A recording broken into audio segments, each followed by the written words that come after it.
Good afternoon. I'd just like to go through what I've made. It's a thermal imaging camera for the phones. I've got a Samsung Note 9. This is the Flir 1 Pro, which is the third generation, and the version I've got is a micro USB type. Unfortunately, my phone was a Type C, so I ordered the wrong one. Never mind, I've managed to get an OTG data cable, which is actually a female. So I've got a micro port here, micro USB port, which is an OTG adapter, and then I've got a female Type C here, and then a male at the tip that goes onto the phone. I've also used a mobile holder because I could not think of what to sort of find to try and hold this camera in place the way I want it to be held. And luckily I've found a mobile holder, which is this, and it expands. It's nice and soft as well, and it's got a clip here.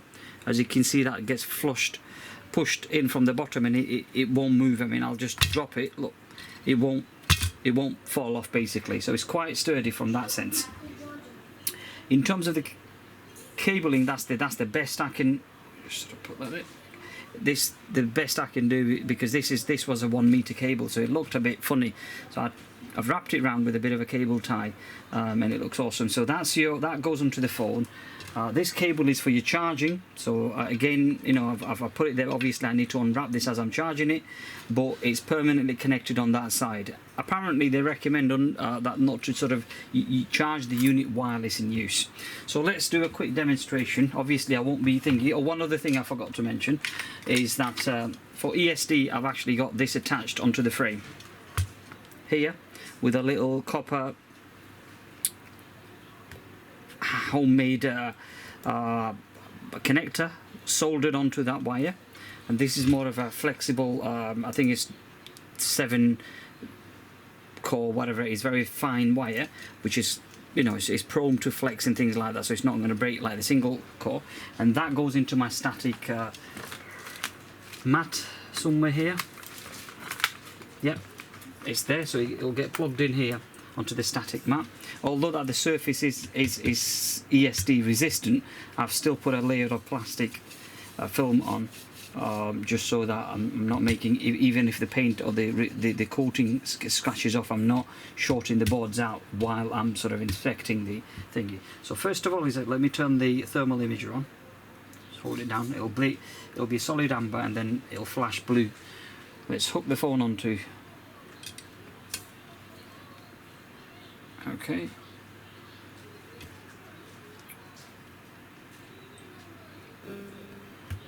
And let's just, yep, I've got a green flashing light. That means that it's ready. I don't know if the camera's picking it up, but yep, I have. So this is just a demonstration, so I won't be bothered putting this on. Basically, it's not a real time, but kind of a repair. So let's load the application. I'll probably use the I hate this, man, come on. Okay, so let me get a bit, see if I can.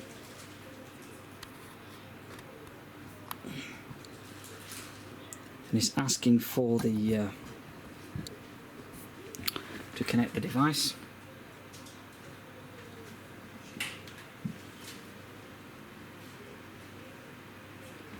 Just wait for the image to load.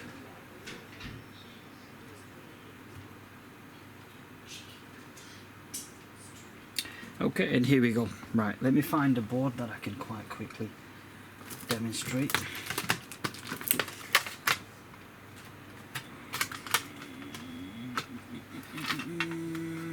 Yeah. So let's see, what do we see underneath it? Right, okay, so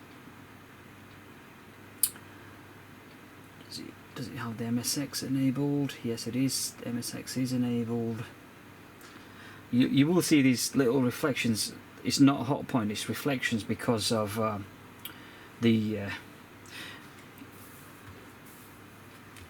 silver thingy. So it's the heat. What is showing on the screen is not heat; it's actually reflection, and it's you know, it's just giving a false reading. Right, I have something to show you actually, because this phone is shorted to ground with one of the main power management IC. So maybe I can demonstrate something. Now let me just find the cable and the charger, and let's see if it can. The trouble with this imager is you've got to be very still, well, you know, and I'm not still. I've just knocked off the tripod near enough. There's a Kialani, whatever it is. It's a Chinese brand that they brought out for mobile repairs and things like that, which is brilliant. But I'd prefer to stick to Flir. Only downside of the Flir is that you've got to charge an hour or so before use, basically, because the battery tends to sort of drain all by itself if you don't even use it fully charged. Put it away and it sort of kind of, you know, it draws the battery out. So that's that. So anyway, but having it still like this is awesome, absolutely awesome, you know. So let me see if I can get a nice view on, you know, I'm going to zoom in now and see if you can get an image. Let me move my, try and reposition this somehow, somewhere along the line, just so that you get a decent view. In fact, how about I turn it like this? Would that make it more better? Okay, I still need to tweak this. I haven't sort of actually done any of the tweaking side of it, so I still need to tweak this. One of the IC I remember that gets really hot is I get a pair of tweezers as well. It's this one, that one here, that gets really hot. So let's sort of see if the settings, because obviously I've got to make alterations on that as well. So let's see what's going on here.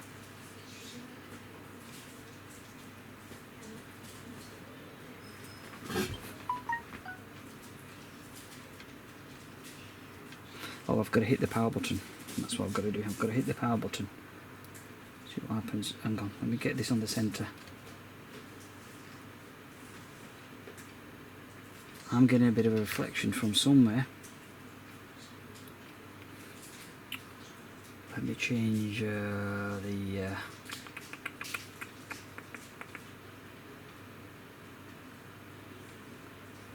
pattern grey hottest. Okay, we're going to leave it to that.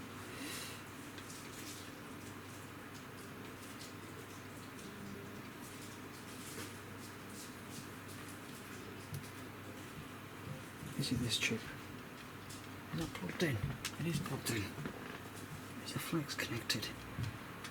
Very strange, because this was fucking boiling his balls off last time I tried powering it up, basically. So unless I need to connect the battery, that's a bit strange one. I hope the problem hasn't auto fixed itself. That can't happen.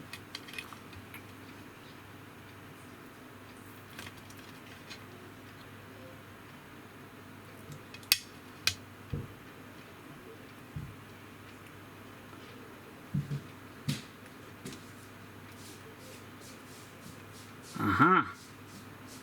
You saw that, didn't you? As soon as I hit that power button, that's where the issue lies. So I have a shorted component somewhere there, either on the upper side or on the bottom side. Let's see if I can get a bit of a... See that?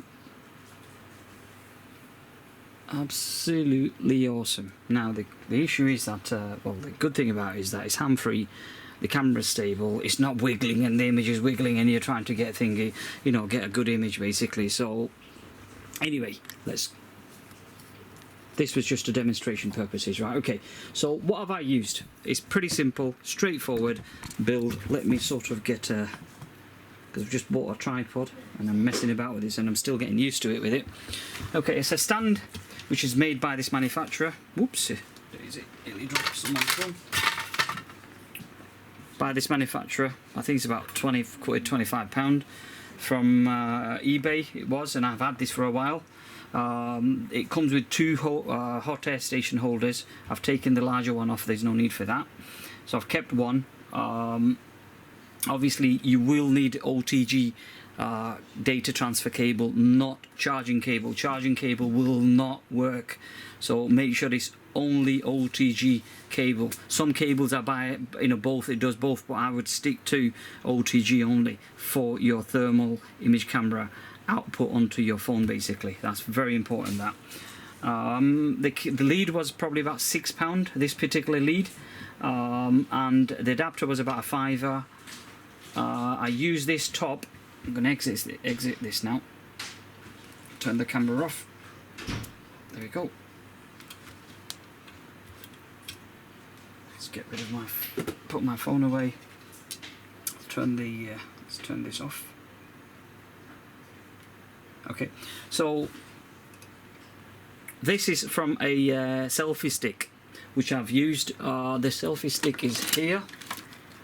That's the selfie stick what I've used. So I've taken the top half off, drilled the top of this